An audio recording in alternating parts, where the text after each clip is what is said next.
the children! We split! Farewell, brothers!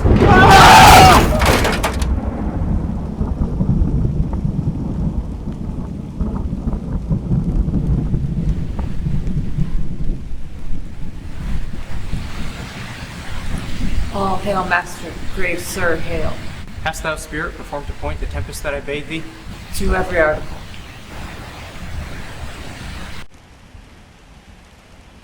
If by your art, my dearest father, have put the wild winds in this here roar, allay them! A brave vehicle, by no doubt some noble creature in her, dashed all to pieces. Have comfort. The direful spectacle of the wreck which touched the very virtue of compassion in thee, I have with such provision in mine art so safely ordered, that there is no soul, no not so much perdition as a hair, betid to any creature in the vessel which thou heardst cry. Sit down, for thou must no farther.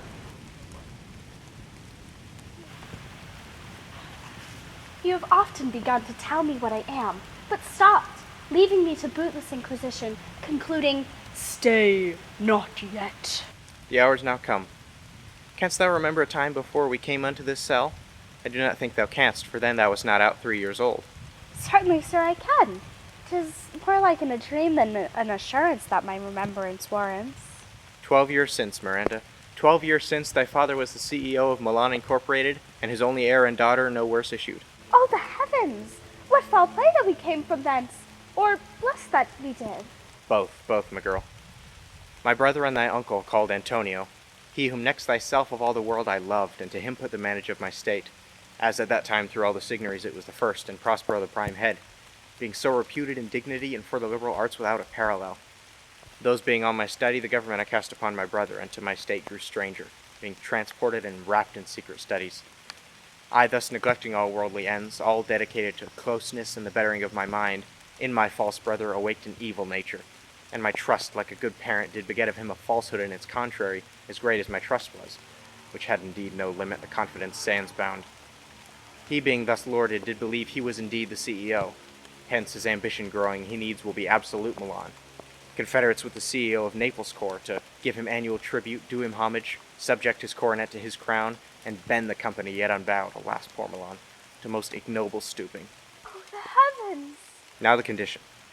This CEO of Naples Corps, being an enemy to me inveterate, hearkens my brother's suit, which is that he, in lieu of the premises of homage and I know not how much tribute, should presently extirpate me and mine out of the company, and confer fair Milan with the honors on my brother, whereon a treacherous army levied, one midnight fated to the purpose did Antonio open the gates of Milan, and to the dead of darkness hurry thence me and thy crying self. Wherefore did they not that hour destroy us? Well demanded. Dear they durst not, so dear the love my people bore me, nor set a mark so bloody on the business, but with colours fairer painted their foul ends. In few they hurried us, bore us some leagues away, where they prepared a rotten carcass of a car, not rigged, the very rats instinctively had quit it. How came we here? By providence divine. Some food we had, and some water that a noble Neapolitan, Gonzala, out of her charity, who, being then appointed master of this design, did give us, with rich garments, stuffs, and necessaries, which since have steaded much. Would I might but ever see that woman. Now I arise. Know thus far forth, by accident most strange, bountiful fortune now, my dear lady, hath mine enemies brought to this wilderness, and by my prescience I find my zenith doth depend upon a most auspicious star, whose influence if now I court not but omit, my fortunes will ever after droop. Come unto these yellow sands, and then take hands, courtesied when you have and kissed the wild waves whist, footed featly here and there, and sweet sprites the burden bear. Where should this music be? In the air or on the earth? It sounds no more. Surely it waits upon some goddess o'er the island, sitting on a bank, weeping again my father's death. Thence I have followed it, or it hath drawn me rather. The fringed curtains of thine eye advance to say what thou seest yond. What is it? A spirit? Lord, how it looks about! Believe me, sir, it carries brave form, but is a spirit. No, it eats and sleeps, and hath such senses as we have, such. This gallant which thou seest was in the wreck, and but he's something stained with grief that's beauty's canker, thou mightst call him a goodly person. He hath lost his fellows, and strays about to find them. goes on, I see as my soul prompts it. Spirit, fine spirit, I'll free thee within 2 days for this. Most surely the goddess on who these airs attend. My prime request is, oh, you wonder, if you be maid or no. No wonder, sir, but certainly a maid. My language, Evans. I am the best of them that speak this speech. Were I but where 'tis spoken. How the best? What wert thou if the CEO of Naples Corps heard thee? A single thing as I am now that wonders to hear thee speak of Naples. He does hear me, and that he does I weep. Myself am Naples, who with mine eyes beheld my father wrecked. At first sight they have changed eyes. Delicate Ariel, I'll set thee free for this. A word, good sir. I fear you have done yourself some wrong. A word. Why speaks my father so ungently? This is the second man e'er I saw, the first man I e'er sighed for. Pity move my father to be inclined my way. Soft, sir, one word more. They are both in either's powers. But this swift business I must uneasy make, lest too light winning make the prize light. One word more. I charge thee that thou attend me. Thou dost here usurp a name thou owest not, and hast put thyself in this wilderness as a spy to win it from me, the No, Lord sir, on. as I am a man. No ill will can dwell in such a temple. Speak not you for him, he's a traitor. Come, I'll manacle thy neck and feet together. Follow. No! I shall resist such entertainment till my enemy has more power. Oh, dear father, make not too rash a trial on him. He's gentle and not fearful. Put up thy sword, traitor, who makest a show but darest not strike, thy conscience is so possessed with guilt. Come from thy ward, for I can here disarm thee with this stick and make thy weapon drop. Beseech you, father. Silence, advocate for an impostor, hush. Come on, obey, thy nerves are in their infancy again and have no vigor in them. So they are. My spirits, as in a dream, are all bound up. My father's loss, the weakness which I feel, the wreck of all my friends, nor this man's threats to whom I am subdued, are but light to me. Might I but through my prison once a day behold this maid, all corners else o'er the earth, let liberty make use of us. Space enough have I in such a prison. It's working. Come on, follow me. Be of comfort, sir. My father's of better nature, sir, than he appears by speech. This is unwonted which now comes from him. Follow. Speak not for him. My son is lost! Oh, mine heir of Naples Corp and Milan Incorporated! What strange beast hath made his meal on thee? Sir, he may live. No, he's gone. Prithee, peace. Beseech you, sir, be merry. You have cause, as have we all, for joy. Prithee, peace. Takes comfort, like cold porridge. The visitor will not give him over so. Prithee, no more. Thou dost speak nothing to me. I do well believe you, sir, and did it only to minister occasion to these gentlemen, who are of such sensible and nimble lungs as always used to laugh at nothing. We would so. Nay, good my lord, be not angry. Will you laugh me asleep? For I am very heavy. Go sleep and hear us. What? So soon asleep? I wish my eyes would with themselves shut up my thoughts. I find that they are inclined to do so. Please, sir, do not admit the heavy use of it. We too will guard your person while you rest and watch your safety. Thank you. Wonder is heavy. What a strange drowsiness possesses them. It is the quality of the climate. Why? Doth it not my eyelids sink? I myself am not inclined to sleep. Nor am I. My spirits are nimble. They fell as if by a thunderclap. Methinks I see it in thy face, what thou should truly be. My strong imagination imagines a crown dropping on thy head. What? Art thou waking? Did you not hear me? I do. Surely it is a sleepy language. I am more serious than my custom. You must be so too, if he'd Prithee, say on. For thine cheek and eyes proclaim a matter from thee. be. Thus, sir, this lord of weak remembrance, this will be of as little memory when she is earthed. has almost convinced Alonso that his son is alive. 'Tis impossible that he's undrowned. I have no hope that he's undrowned. Oh, out of this no hope, what a great hope have you. In one way, no hope is in another way so high a hope that even ambition cannot glance a wink beyond. But doubt discovery here. Will you grant with me that Ferdinand is dead? He's gone. Then tell me, who is the next heir of Naples Court? Say this were death that now seized them. Why, they were no worse than now they are. There are those that can rule Naples as well as he that sleeps, lords that can prate as amply and unnecessarily as this Gonzala. Oh, that you bore the same mind that I do. What a sleep this would be for your advancement. Do you understand me? Methinks I do. And how does your content tender your own good fortune? I remember you did supplant your brother Prospero. True. And look at how well my garments sit on me. Much feater than before. My brother's workers were then my fellows. Now they are my men. But for your conscience? Ha! Aye, sir. Where lies that? I feel not this deity in my bosom. 20 consciences that stand twixt me and Milan ink. Candid be they, and melt ere they molest. Here lies your brother, no better than the earth he lies upon. If he were that which now he's like, that's dead. Whom I, with this obedient steel, 3 inches of it, can lay to bed forever. For all the rest, they'll take suggestion as a cat laps milk.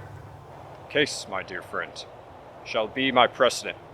As thou goest to Milanink, I'll come to Naples Court. Draw thy knife. One stroke shall free thee from the tribute which thou payest, and I, the CEO, shall love thee. Draw together, and when I rear my hand, do you the like to fall on Gonzala. My master through his art foresees the danger that you, his friend, are in, and sends me forth, for else his project dies to keep them living.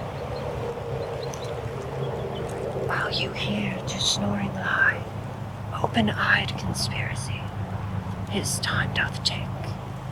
If of life you keep a care, take off slumber and beware. Awake, awake. Angels and ministers of grace, defend Alonso! What? Oh no! Oh! Awake! Why are you drawn? Wherefore this ghastly looking? What happened? Well, as we stood here, securing your repose, even now we heard a loud bellowing, like bulls, or rather lions. Did it not wake you? I heard nothing. Who did this, Gonzalo? On my honor, sir, I heard a humming, and a strange one at that, which did awake me. I shaked you and cried. As I opened my eyes, I saw their weapons drawn. There was a noise, that's verity. 'Tis best we stand upon our guard. Or leave this place. Leave off this ground, and let's make further search for my poor son. Heaven keep him from these beasts. He is sure here.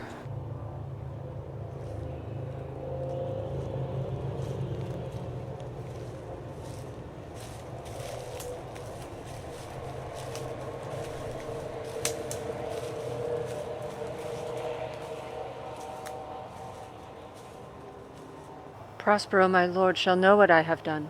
So, king, go safely on to seek thy son. If you'll sit down, I'll bear your logs the while. Pray, give me that. I'll carry them to the pile. No, precious creature, I'd rather crack my sinews, break my back, than you should such dishonor undergo while I sit lazily by. It would become me, as well as you, if I should do it, and with much more ease, for it is with my goodwill to do it, and yours it is against. You look wearily. No, noble mistress, 'tis fresh morning with me when you are by at night. I do beseech you chiefly that I might set it in my prayers. Tell me, what is your name? Miranda. Oh, my father! I have broke your hest to say so. Admired Miranda, indeed the top of admiration. What's dearest to the world, you, so perfect and so peerless, are created of every creature's best. Fair encounter of two most rare affections. And now farewell to half an hour hence. 1,000,000. So glad of this as they I cannot be, who are surprised withal. But my rejoicing at nothing can be more. I'll to my book, for yet ere supper time I must perform much business appertaining.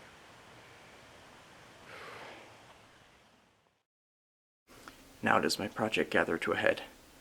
My charms crack not, my spirits obey, and time goes upright with his carriage. How's the day? On the 6th hour, at which time, my lord, you said our work should cease. I did say so when first I raised the tempest. Say, my spirit, how fares Alonso and his followers? Alonso, his brother, and yours, abide all three distracted, and mournful for Ferdinand, brimful of sorrow and dismay, but chiefly her that you termed Sir, the good lady Gonzala. Her tears run down her hair like wind's drops from eaves of reeds. Your charm so strongly works them, that if you now beheld them, your affections would become tender. Dost thou think so, spirit? Mine would, sir, if I were human. And mine shall. Hast thou, which art but air, a touch, a feeling of their afflictions, and shall not myself? The rarer action is in virtue than in vengeance. They being penitent, the sole drift of my purpose doth extend not a frown further. Go release them, Ariel. My charms I'll break, their senses I'll restore, and they shall be themselves. I will fetch them, sir.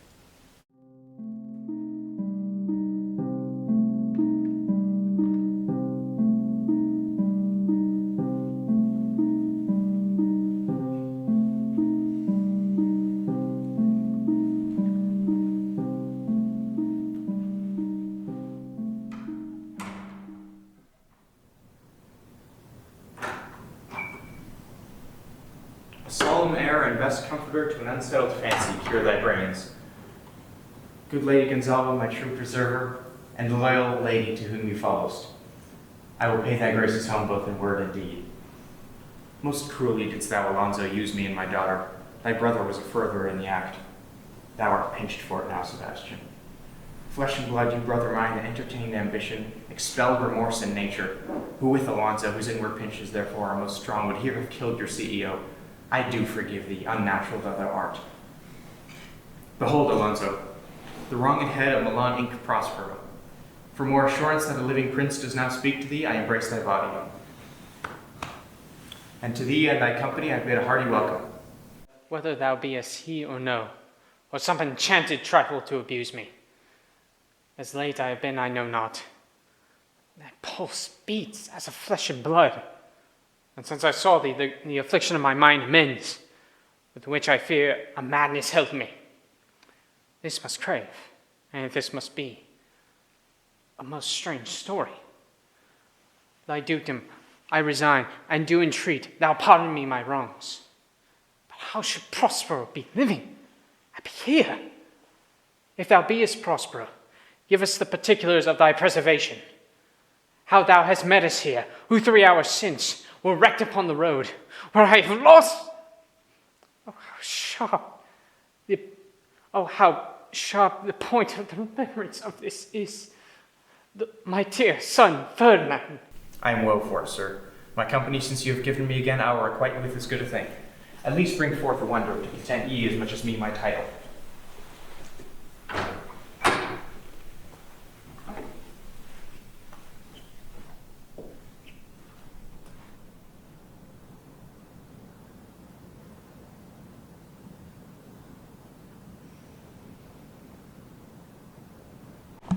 Sweet lord, you playest me false. No, dearest love, I would not for the world. Yes, and for a score of kingdoms you should wrangle, and I would call it fair play. If this prove a vision of the island, one dear son shall I twice lose. A most high miracle. Though the crash threatened, it was merciful. I cursed it without cause. Now may the blessings of a glad father encompass thee about. Arise, and say how thou camest here. Oh, wonder!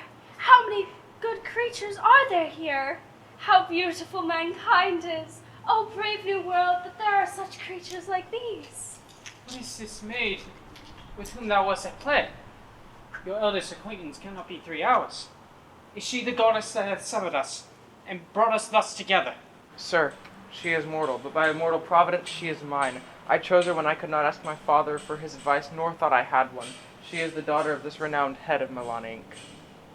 I am hers. But oh, how oddly it must sound to ask my own child for forgiveness. There, sir, stop. Do not burden our remembrance with a heaviness that's gone. I have inly wept, or I should have spoke ere this.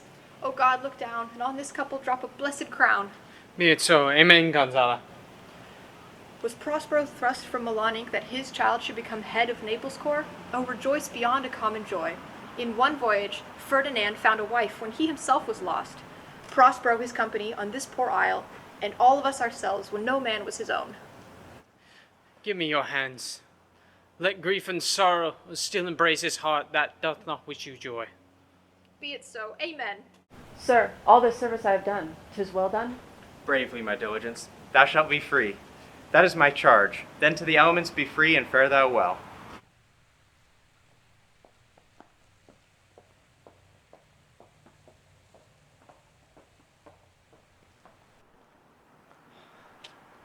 This is as strange a maze as e'er man trod. There is in this business more than nature was ever conduct of. Some oracle must rectify our knowledge. Do not infest your mind with beating on the strangeness of this business. I'll resolve you of all these happened accidents. Sir, I invite you in your train to my poor cell, where you shall take your rest for this one night, which I'll spend with such discourse as no doubt shall make it go quick away, the story of my life and the particular accidents gone by since we came unto this isle. Then in the morn I'll take you to your car, and so to Naples, where I have hoped to see the nuptial of these our dear beloved solemnized, and thence retire me to my Milan. I very long to hear the story of your life, which must take the years strangely. I'll deliver all, and promise you calm roads and auspicious gales.